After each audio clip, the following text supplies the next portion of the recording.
Hello, everybody. Welcome to the Ace Space. I have a little surprise.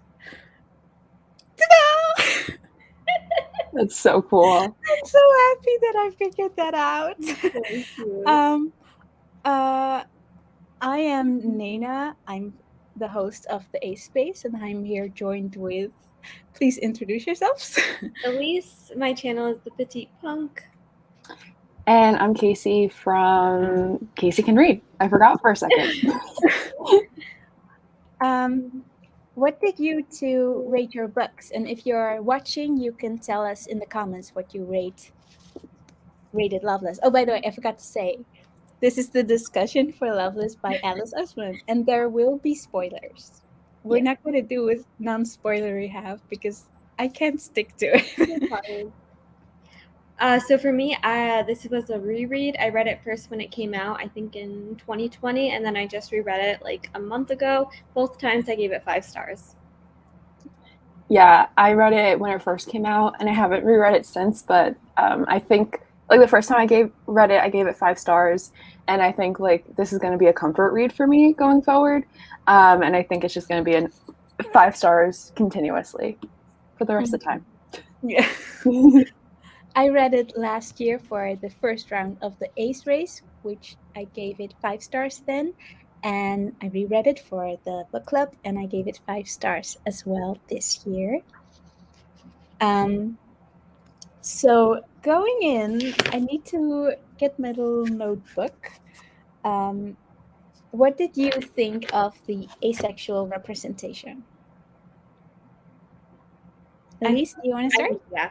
I feel like I've read quite a few Ace books before, but I feel like this was the only book I've read that so deeply dives into that Ace identity. And I love the Ace representation, and I love that it was actually a plot in the book.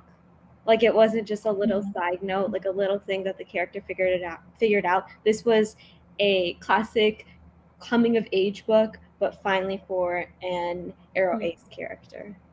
So I really liked it. Yeah, I think this was the book that resonated with me the most in my own experiences because you have a lot of like the questions of like, well, what do I do with my life now? Because like I'm obviously not going to fall in love with someone and get married and stuff. Well, like that was George's experience, not everyone's. And it was like a lot of those questions of like that, like at least life in the Western world kind of centers around like you are born, you go to school, you get your degree, you get married, you have children, and that's it. And like Georgia was asking herself a lot of questions like, what's next for me? Because I'm not going to follow those same patterns. And I think a lot of the questions that she was asking was like stuff that I had asked myself too. And so I really love that part. I just thought it was just a very authentic realization arc. Yeah, I think it really helped that the author themselves are Arrow Ace. I just don't think that this type of book can be written by an LO person because it's really, well, the experience isn't talked about enough, I think, for an LO person to know what it's like. But it felt like, yeah, you could tell that the author was Arrow Ace as well. There were some I have seen some reviews by people that are like, this isn't exactly my experience, but that's bound to happen because it is a spectrum. But I myself, even though I couldn't really relate to the aromantic part, I might be on the aromantic spectrum. I have no idea. But right now, I couldn't relate to it. But the asexual part is like, yeah. Especially because of the like fear of missing out on things stuff, and also like, wait, really, people are so obsessed with it, really? Yeah. Yeah. I found the thing where she was wishing she was a lesbian also very relatable, because I remember being like 11 years old and wishing I was a lesbian because I didn't like boys at all. No. But that's just like, I don't know, a more lighthearted note that I put in, not like serious, but Yeah. yeah, I thought that the representation was really well done. And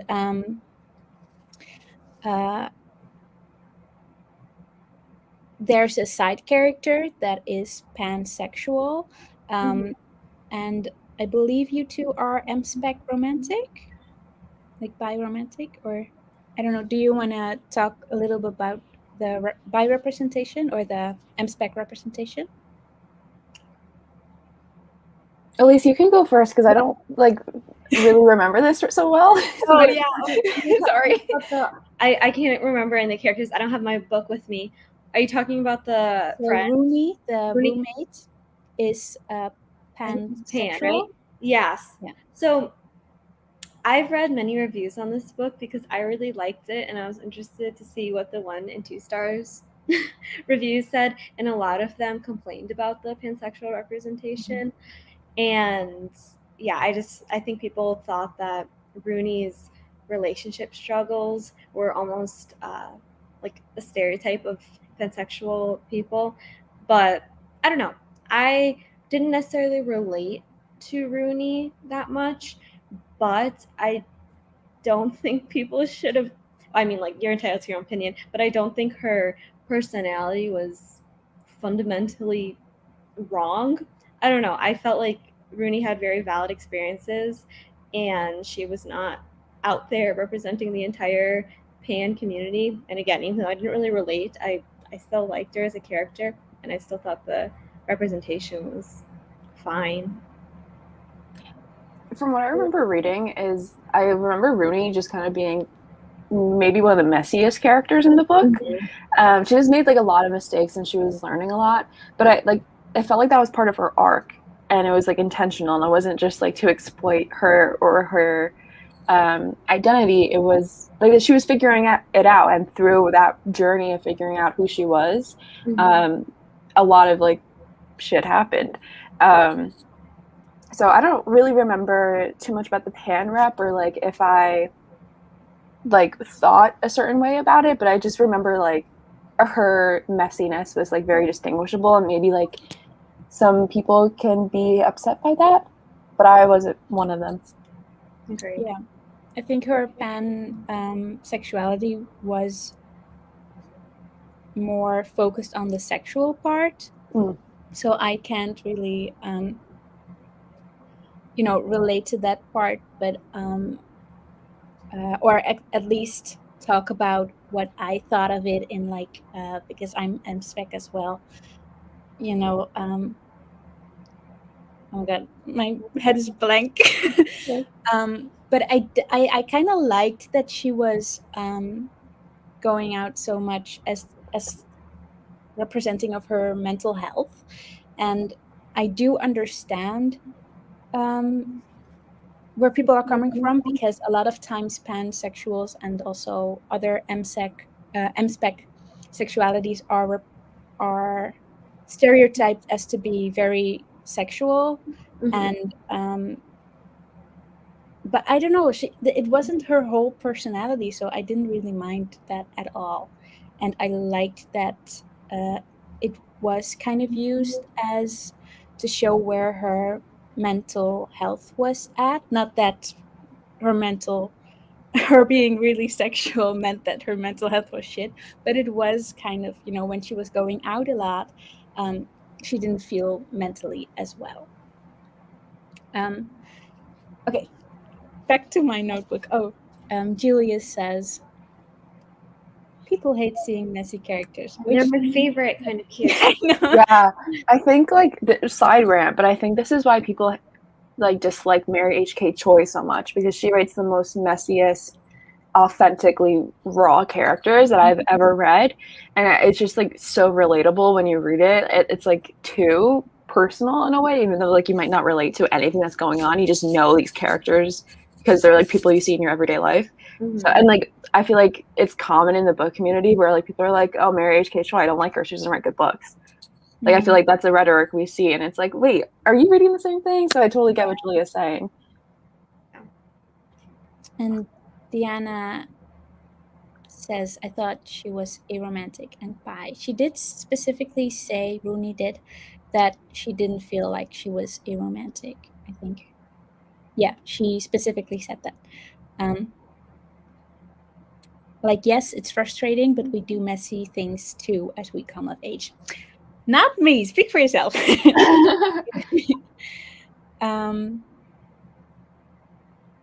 Indiana says, I never came of age, so to speak, so I'm doing messy, annoying things now. Yeah, I feel like that doesn't go away. Okay, so more about the side characters. What did you think about the development? And specifically, what did you think about Sunil? Because there was some kind of controversy going around that he was kind of an underdevelopment character. I also didn't appreciate that they were their pronouns are he, him, and they, them, and throughout the book, Georgia only used him, which the author has apologized for. But it's just, especially on my reread, it's just I found it so annoying because that's, yeah. Why would you? There are barely any non-binary characters in books, and then there are barely any that use several pronouns, and then you do something like that. I can't wrap my head around it. But what did you think about Sunil specifically? I mean, I could definitely see that, like, their character was kind of like a plot device for Georgia to learn more about sexualities and the various different sexualities out there. So I do think they were kind of underdeveloped. But I can say with certainty that the first time I read it, or that I read Loveless, this is just like my own bias and my own blind spots, but I was not thinking about Sunil's character. And that's just because, like, I'm not non-binary. So I wasn't like looking out for that representation inherently, and like I wasn't relating to him immediately. So like, and that's like my own bias of reading. So like nothing stood out to me the first time. I never picked up on like his he, him, they, them pronouns, and then only being referred to as he, him. So the first time I read it, I really didn't have many thoughts, but like now looking back on it, it was like, yeah, he was kind of there to like open the door for Georgia and be like, here's the different sexualities that you can identify with. And then like, that was it for his character, kind of. I agree. Yeah. And I also agree with some of the criticism that why did Alice Oseman make a point to have a character that uses they, them, and he, him pronouns and then only use one set of pronouns? However, I feel like there was a lot of pressure put on this book. Like it was made out to be some groundbreaking thing because we don't get many books that YA coming of age books specifically that explore asexual identities in this way. So like I feel like in a way people were taking this book and expecting it to fit every single one of their expectations and just satisfy everyone in every way, and I just don't think that was its purpose. Yeah. And I really, not only were people really asking a lot from one book, I just think they were looking for more than it was, and I thought it was way more than enough already. Yeah, I definitely get that with the asexual and aromantic representation. Like I said in the beginning, that there were some criticisms that people didn't feel like they were represented well. And I was like, well, this is one person's experience, and, you know, obviously a fictional person's experience, and it is a spectrum. Shruti said, as an Indian ace person, though, I was really glad to see an Indian name next to my identity. But yeah, their pronouns not being used properly was really annoying. Yeah, I get that. There's a lot of, you know, obviously we don't have a lot of ace representation, and when we do get them, most of them are white, which I absolutely get that you're really excited and glad to see an ace person that isn't white, and especially someone that shares your identity. Yeah, if we are discussing Sunil as a plot device, Georgia initially saying he, him, and later mixing up the pronouns more. I don't know what you mean with this. I think you're saying that you'd want that. books, but I also feel like I wanted to see more of them. I think that the only side character that we really got to know was Rooney, Mhm. and I think that one of the reasons why that happened was because it was a lot of like a think book, like a lot of monologue and not a lot of dialogue happening. But I did want to see more with side characters, especially with Jason Oh, as well, and Pip was. Julia's comment goes into the next one afterwards. So it's like the two comments are one sentence. So like yeah, and if we are discussing now as a plot Yeah, and later mixing up the That's that at the pronouns same time. more would have shown more character growth for her, getting familiarized with herself with the LGBT plus community. Yeah, yeah, that would have been great. Or yeah, no, I get that. I'm sorry that I just didn't think about it. Sorry. Lauren says the heavy expectations on this book are really annoying me as well. A single book can't do everything except what this one is doing.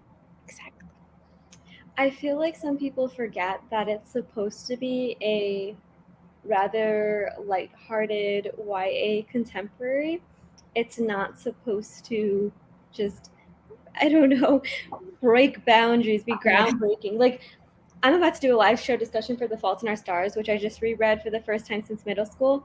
I loved it when I was 12, but this book is terrible because, for the opposite reason, it tries to be groundbreaking. It's about teenagers, and all of a sudden they're spitting out these wise quotes and like trying to change your worldview and everything, and that made it bad.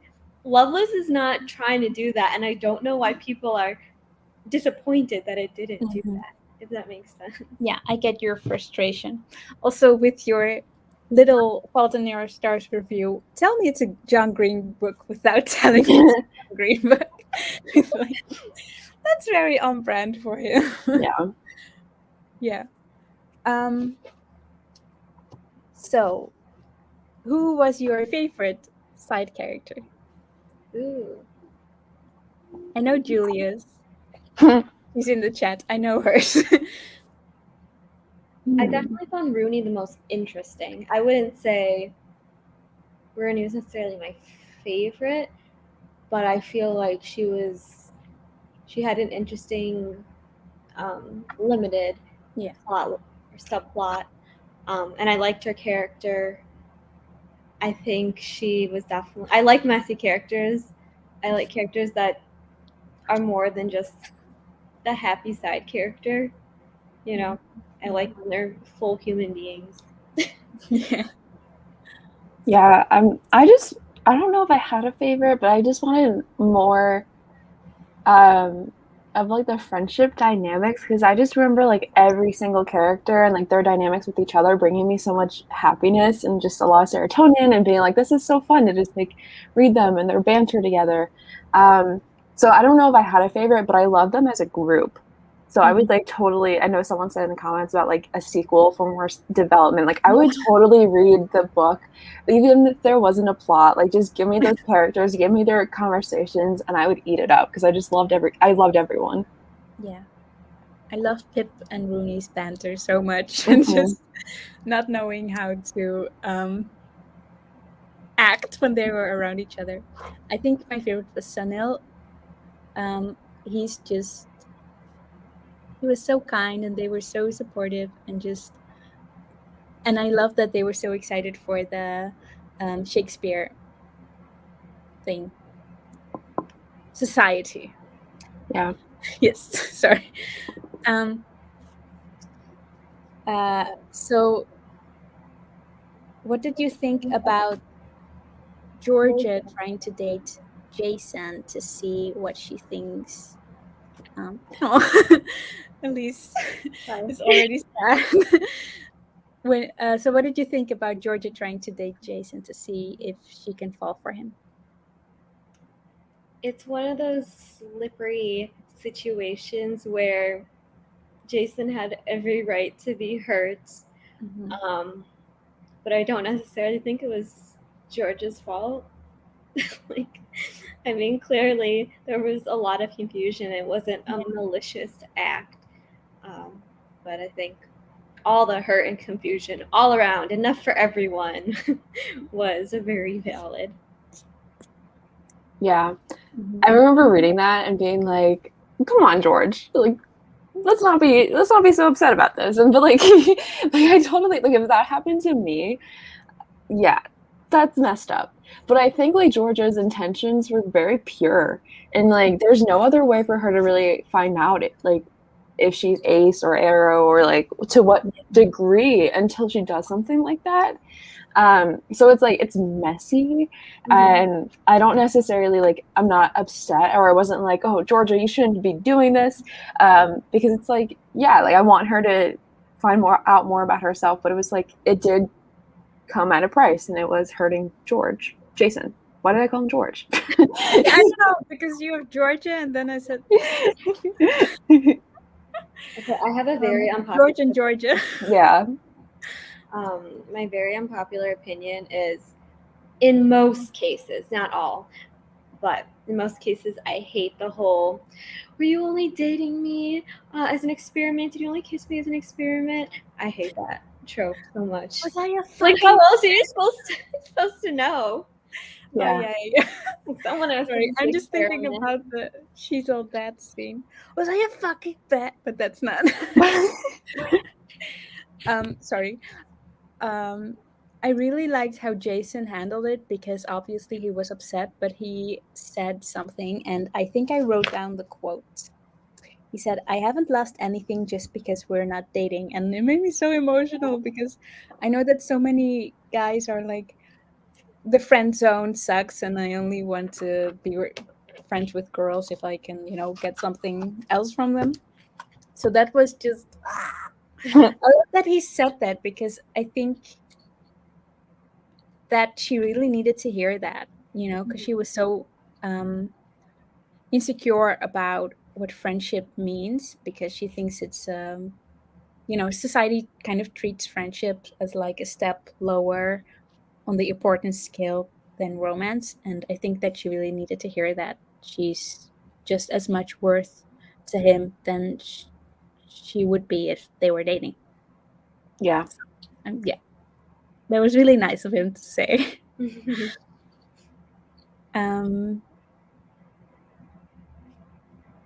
What is this word? Amatonormativity. I can look it up. I'm gonna look it up too.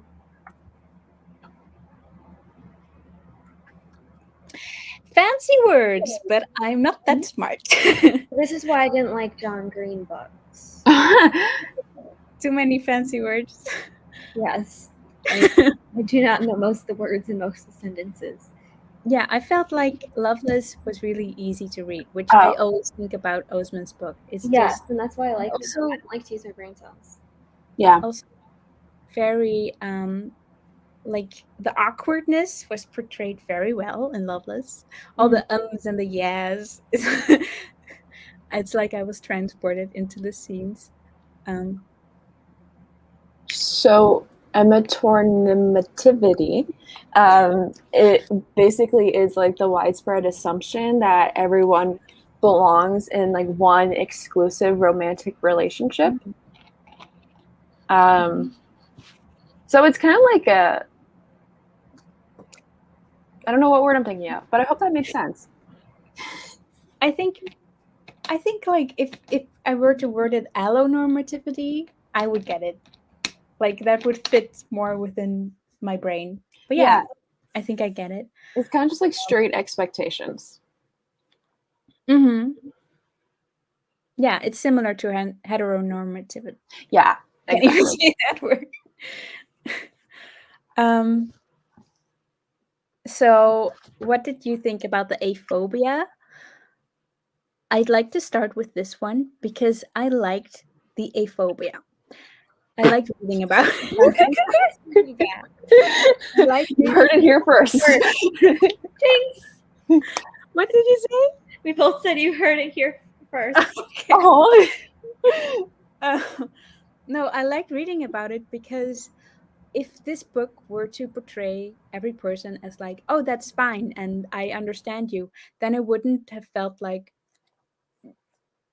I felt seen when it was in the at the aphobic scenes because my fears are seen, the reactions that I get are seen, you know. So I liked that it was in there. I especially liked Rooney's one because at first Rooney was aphobic. She was like, "No, you will find someone. This is."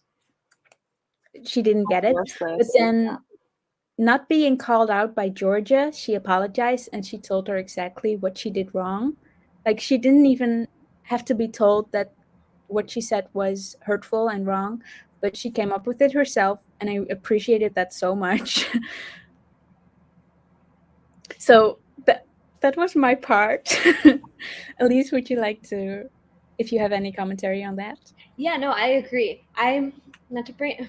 I don't want to bring down other Ace books, but I just, I don't know. There's one book, Tash Hart's Tolstoy, if anyone's read that, and I remember there were instances of, uh, just hateful, ignorant scenes, but I just, I don't know. I don't want to bring down other authors, but I feel like in Loveless, those scenes were better handled. And I feel like for any readers that maybe have been on that side, it makes it easier to empathize with that. Mm-hmm. But I didn't like, I don't like books where it doesn't handle that well and Yeah. when things get kind of pushed to the side and it almost excuses it. Yeah, but there were a lot of subtle acephobic things that I thought was really important because it kind of just shows like just your day to day and like the stuff that is like so normal in society that like other people don't think twice about, but like maybe an ace person does. And I especially liked the scene where like Georgia went home for like the holidays or something, and her cousin was there, and her cousin was like much older and single, and like her parents were like always putting this pressure on her. And then they connected, and her cousin was like, "Yeah, like I was she ace, or like Yeah. Yes. She said that Georgia was lucky for knowing that. Yeah. Like we finally have a name or something. Yeah, I think she's ace, but like had not identified with that specific term until Georgia brought it up. Yeah. So, but you could see like even though her parents and like her family were not knowingly being acephobic, just those expectations of like the way to live your life were. And it was putting like this pressure on her, on limiting her. And I really liked how that was handled too. Mm-hmm. I liked, I don't know if I wrote it down. Oh no, there was somebody else. But the art piece that, I forgot the cousin's name, by the way. The art piece called Platonic Magic. And I like that name. And it's funny because somebody in the Discord, she has a brand. She sells aromantic bookmarks, and on Instagram, her name is Platonic Magic, and she talks about aromanticism and asexuality. So it's like, oh, it's named after. I haven't gotten the confirmation yet, but I think it's named after Loveless, which was fantasy. I don't know. That's so cute. Yeah, somebody else. I don't remember who it was. I think Pip, when she heard the name Aero Ace, was like, Aero Ace sounds like a sci-fi character. Aero Ace, defender of the universe. I think it was Pip who said that, which I liked because, well, obviously, the theme of my book club is the ace space. Yeah. Spacey and stuff. Ooh, I just have a random comment that just came to my mind.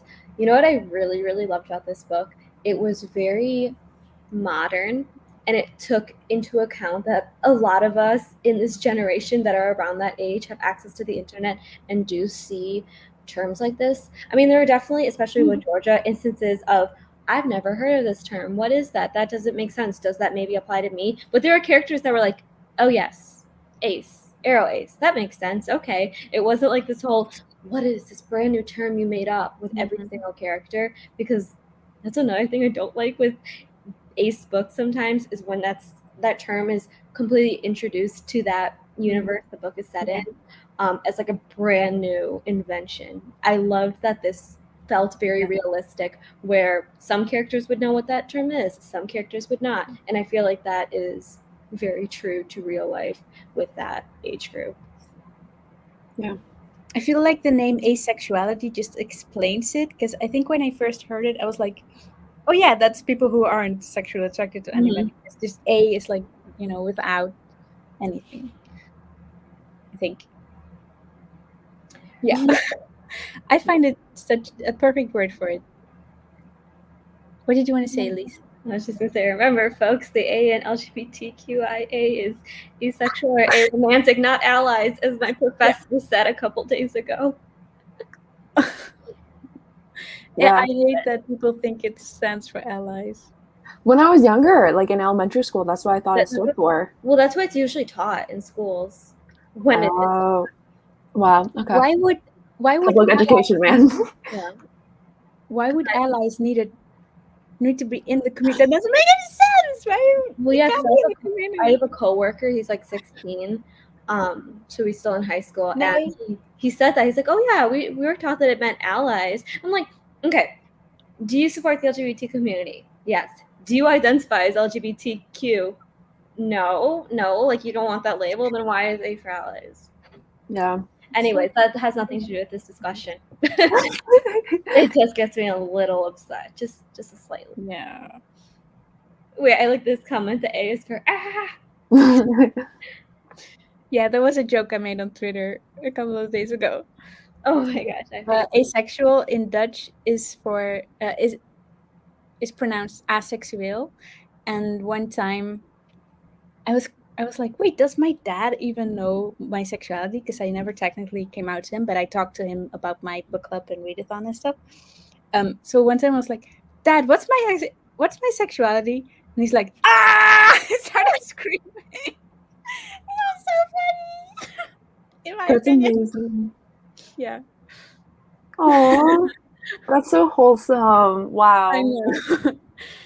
He figured it out on all by himself, or my mom told him. I don't know. Okay, next thing. I think. Wait. What did you think about the main character, Georgia? Did you like her as a protagonist? Yeah, I loved her. Loveless kind of reminded me of Felix Ever After by Kasey Calendar, because right, because it's like the characters are even though they're written by like millennials, like the characters feel so real and like so age appropriate, and the personalities don't feel forced, or like there's none of those like awkward jokes that are like, I'm Gen Z, I go on TikTok, and I don't know what else we do, but like there was none of that. It just felt supernatural and just very like I didn't have to. Nothing ever took me out of the story, which I was like super thankful for. So I really liked Georgia because, one, she was funny. Two, I thought she was relatable, and I also liked being in her head. Yeah. Yes. Check. Agree. All of that. Normally, I don't like main characters that barely do anything wrong, because that's boring. Mm-hmm. And normally, I would have found her boring, but because she's kind of shy and awkward. But I really liked her, so I don't know if that's Oseman's magic at play, or because it is kind of more monologue-y book. If that makes sense. Is there a proper word for books that are more like? I like monologue-y. Thank you. Using that from now on. No, I don't know what the word would be. I don't think that's a specific I just gotta use monologue. Heavy. I don't know. Yeah. I don't have any questions left. So, do either of you have anything you want to talk about? I do. Yay! Okay, so I came across one of the quotes that I had underlined. Let me find it.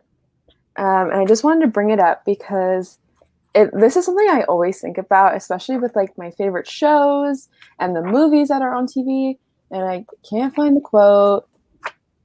Hold on. Intermission. The heck? Excuse me. Okay, I can't find it. But basically, like, Georgia was having this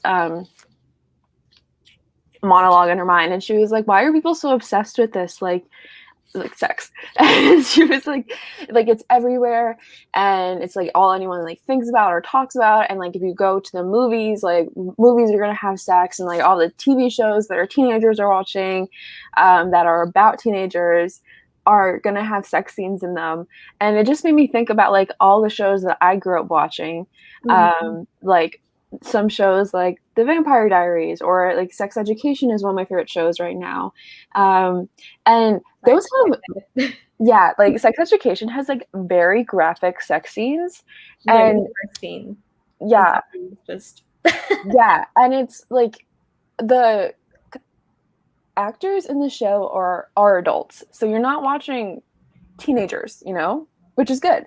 But like in a sense, you are, because they're playing teenagers. Yeah. And why is this so normalized? Why are like these writers including this in the show, and why are like we watching this and not even questioning it? Like, it doesn't so much have to do with like asexuality, but I think it has a lot to do with like allonormativity. I think if the representation of sex in teen shows were handled way differently, like where it has like a purpose of a good conversation, like safe sex, like consent, like then I would appreciate it. But right now, most of the things are just like shock value or party people, and it's just not very informative. I was watching Never Have I Ever, which doesn't have any sex scenes, but one of the love interest, Paxton, is played by like a 29-year-old guy, and which I do not appreciate at all, because he's playing a 16-year-old boy, and I feel like I would be just as pissed off if there was a beautiful 30-year-old woman playing a 15-year-old, and then 15-year-olds were, you know, like seeing that, like, oh, are these the beauty standards for me? And then, you know, I don't want boys to think that about any fall. Anyways, sorry. Well, also, isn't the main character in that show like in real life a kid? Yeah, she's when they were filming. 18. She's 18. I think she was younger when they were filming, so that's like. I think the first season she was a little younger. Yeah. Yeah. But so Paxton in the second season, there was like a thirst trap scene. Mm-hmm. If it was from Davy's perspective, I understand, because that means that, you know, she's seeing that. But nobody was around, and he was washing something or something. There was like six packs. His six-pack showing, and then like a slow-mo. I didn't appreciate it at all. Like, you're sexualizing a 60-year-old boy without any reason, because nobody's watching. It's not from somebody's perspective. I'm still pissed off about it. Yeah. As you should be. Yeah. I remember that. Yeah, I don't like it. Like what Kasey was saying about sex education, I always go back and forth, because I feel like there's a balance between not over-sexualizing kids, but also addressing that sex is something that many teens engage in. It's not like everything's all clean cut and, you know, rated G in life. But I do like shows like Sex Education, where I don't know if I appreciate the graphically explicit scenes at the beginning of every episode, but I do appreciate shows that like emphasize the awkwardness in the coming. Oh my God, there's a spider on the wall. The awkwardness in the coming of age element of teenage years, without making it like like an adult theme. Yeah. I don't know. It's still weird. It's in every single show. Like, if anyone's into Avatar: The Last Airbender, I know things were getting weird because there's some differences where some people want to make it more adult, even though the show is about literal children. They're like 12. No, it's for kids. Please don't. Yeah, I can't watch sex education. I really want to because of that scene that makes me cry where The somebody. bus scene or a No, different scene? Oh, um, the ace scene. yeah, the AC. Oh, that's it. But I wish that character was more. Yeah. It's like one little scene, yeah, so you're not missing too much. yeah, I can't watch it because my sister has warned me like, don't watch it. It's really I can't watch those shockingly things. explicit for a Yeah, teen show. but It is, yeah. I do think that portraying sex, because teenagers do have sex, not everybody, but some do. I do think portraying that in teen shows is important. Just right now, most times how it's handled is really inappropriate and weird. And I Yeah. think that if the topic of conversation were more focused on consent and on safe sex and Mhm. things like that, then I'd appreciate it lots more, and that it would actually be appropriate. Yeah. I don't even think that there are many teenagers who want to see that stuff, right? Or is this a very asexual take? I think it's a very asexual take. I don't know. Is there an aloe in the chat who can affirm?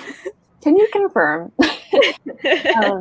I read a book recently, and I'm not going to say its name because like it has a lot of criticisms for how it handled it's one character of color, so I don't like feel good recommending it, but there was one sex scene. It had to do with high school, and it was a sapphic relationship, and there was one sex scene between the two girls, and it was very like emotionally intimate, and like there was a lot of consent on page, but then like once things like heated up, it like faded to black. And I thought like that was like a really nice way of handling a scene like that, because you showed kind of like the tenseness increase, or the author showed the tenseness increasing, and like you could feel the spice in the air for these girls. But then once it was Never like, say that phrase again. okay, grandpa and me just jumped out. Right? You could feel it. You could feel it.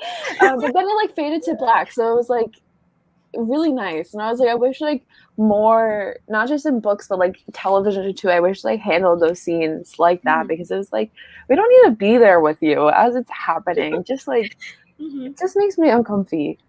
Yeah, I feel like Oh, go ahead. Sorry.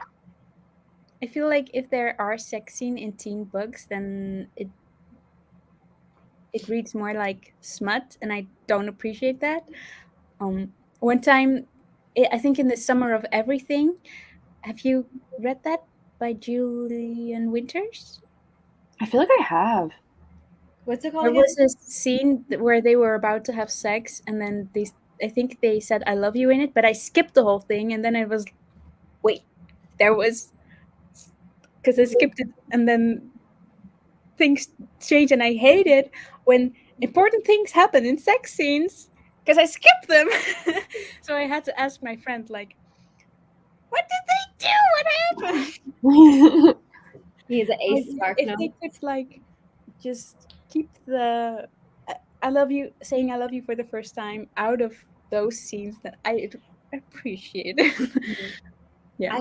I'm not going to say this as eloquently as the original poster, but I saw on TikTok, not to sound like stereotype of my generation, but book talkers are a whole different breed sometimes, and I guess there's this criticism of some of them where they've been picking up like young adult books saying like, ooh, I can't wait to read the smut, can't wait for the spice and all this, and people are like, why are you going to young adult books to find explicit sex scenes? Why don't you just read an adult book?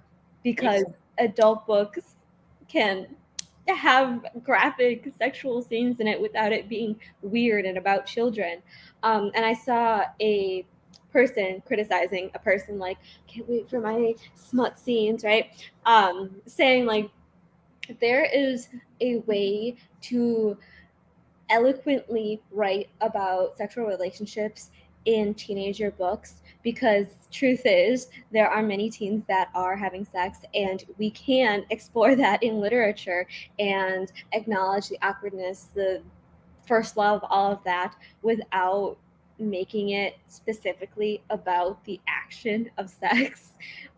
So I like when teen books can still explore that, but make it more fade to black, as Kasey said, because if you really, really want to get, I don't know what, so would you say feel the spice in the air? Oh no. You can turn to adult books that have content like that are written by adults for adult content. Yeah. There's really no reason we have to be in the bedrooms of teenagers. Yeah. It's a little strange. We have to be like Edward, like watching Bella sleep, you know? I think I saw somebody excited to read The Spice in The Cruel Prince, which first off doesn't happen. Second of all, teenagers, like, aren't they like 16? I don't know how old they are, but no. Yeah. I do. So there is a conversation about like gay books. I think that the author. Oh my god. Who's the author of Camp? Oh my god, the spider is at it. Keep going. The author of Camp. Is it C.J. Rosen or something? Yes. I don't remember his Ooh, name. is there controversy? Well, no, I don't know if there's controversy, okay. but I think the author is very sex positive in his books. Oh, But I do think that there is underrepresentation in educational purposes on school about gay sex or same sex, and media, and just the overall conversation is just very not a lot of there. Sorry. So I do appreciate that when gay queer authors want to include same-sex or queer sex in their books, because it, not a lot of teenagers have access to that. And I know that Rosen talked about wanting to have that conversation, or wanted to include same-sex in his books because also of educational purposes. And I appreciate that because it's educational purposes and not smutty, spicy purposes. I don't like that. I think there's another author. I don't remember. Never mind. But I do appreciate that because it's educational. I do like this last comment here. That just gives another side to the argument. This one? Yeah. On the other hand, do we want horny allo teenagers seeking out problematic adult erotica to get their knowledge? I'm not too sure about that. That is also true. Yeah. That's an interesting. But I think there are, like, kind of what we were saying before, there are books, like young adult books, that have sex scenes that are not, like, I feel like when people read smut or erotica, it's more for their own pleasure. Like, there is an element of that in it, where they're doing that for their own, yeah, I don't know, their own personal enjoyment. But like if you're reading YA for that purpose, there's an issue.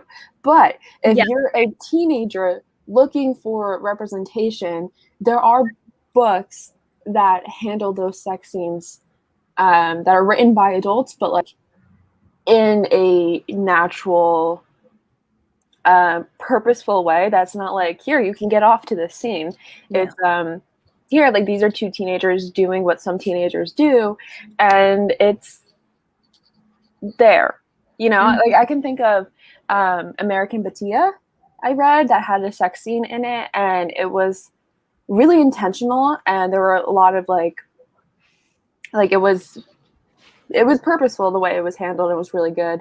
As well as the book that I mentioned before. But like, I think there are probably, I don't read too much YA, so I think there's probably more out there, or there needs to be more out there.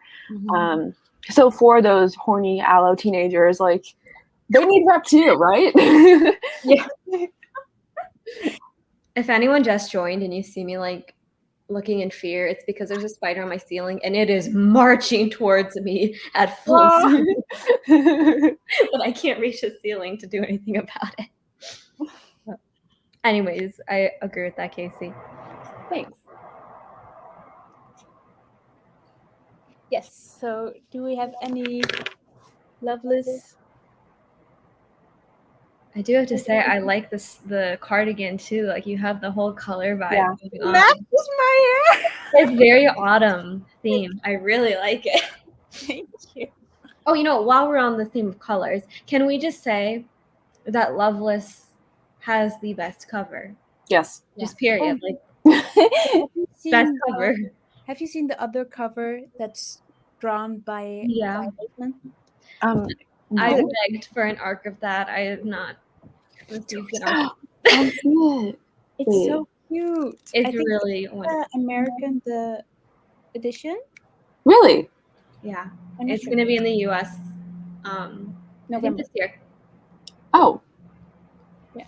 Well, I might have a date, you know, with Barnes & Noble. If this wasn't signed, then I would. Oh my gosh, you have it signed too? If it wasn't signed, then I would maybe replace it with the other book. But probably not, because I need to be more careful with my money. Also, Julie, I love whenever books are signed, and it's always a surprise. I can't kill a spider because it's on my ceiling, which I can't reach no matter what chairs I stand on. I feel like I should only get charged 2/3 of my rent because I can't reach any of the cabinets. I can barely use the microwave. It's so rude. Oh, really bad. Don't you have like a chair? I mean, don't. Yeah, I do stand on I have a chair and a ladder. Sorry.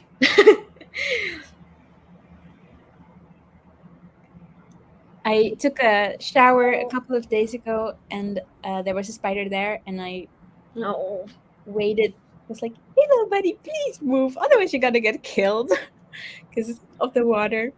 And then there are people who want to kill spiders. One time, I let a spider build a web, and then it slept for 10 minutes. But it was a tiny one. It was a cute one. I mean, I'm lucky. I've just been seeing spiders so far. I haven't seen any rats. I live in the city, and pretty much all of my friends who live in different apartment buildings have just seen rats scampering around the rooms and stuff. So rats. If I see a rat, I'm gonna have to leave. Yeah. Good call. That's a good place to draw the line. Yeah. Like unless they want to pay rent too.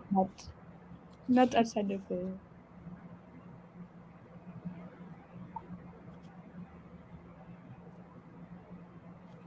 I think we're done with the discussion then, aren't we?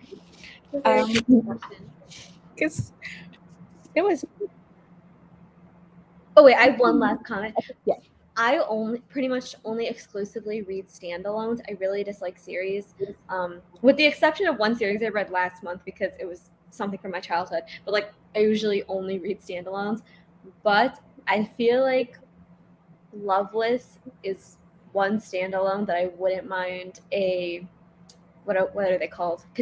Companion novel to, because we got the whole coming of age discovery thing. I'd really like to see that that discovery in action in a second. But that's just wishful thinking. Yeah. Maybe it's fun if we got the perspective of a different character as well. That'd be cool. I also saw somebody, because there's an Oseman verse, you know, with like,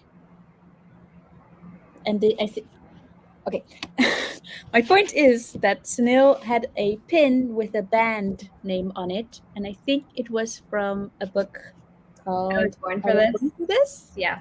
I haven't read I Was Born for This, but that's fun. So maybe like if there were ever to be a second book, we'd have like a crossover of other characters. Maybe Aled. Alice Because Oseman loves crossovers. Yeah. Dipping into different books. but Aled is demisexual. I don't remember exactly. Demisexual, yeah. So maybe I don't know. There's a crossover of them. But anyways, thank you all for watching the live, and for everybody who joined us the discussion in the chat. Thank you so much.